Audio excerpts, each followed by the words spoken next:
And both Rhode Island and Massachusetts have already taken steps on this issue.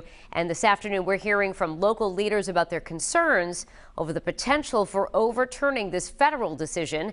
Anita Buffoni is joining us live with more local reaction. Anita?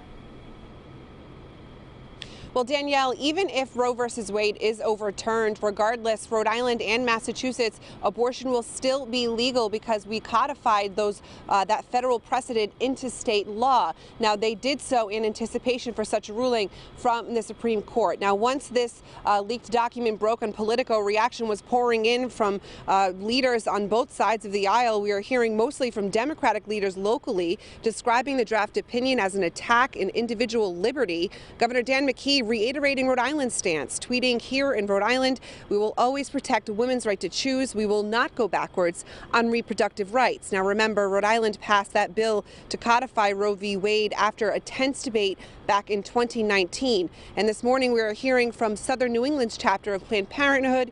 Here's what they had to say. But there's still more work to be done in Rhode Island.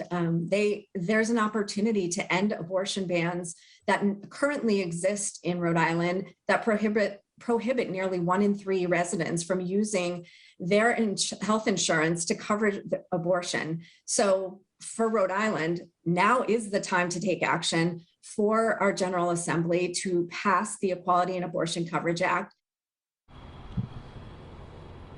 And we did get a statement earlier today from the Right to Life advocates. They didn't want to comment specifically on it, but did talk to their supporters about how they wanted to stay in fasting and in prayer and help those families and mothers in need. Meanwhile, the Diocese of Providence, Bishop Thomas Tobin, he declined to comment specifically on this matter until it is final, but he said that he is keeping your prayers. We will have more reaction on both sides of the aisle coming up tonight at 4 o'clock. For now, live in East Providence, I'm Anita Buffoni, 12 News. And Senator Sheldon Whitehouse taking an opportunity at a hearing this morning to talk generally about the fact that the story was leaked. Right now, it's not clear who or how it was leaked, but here is what the senator had to say about our judicial system and our judges.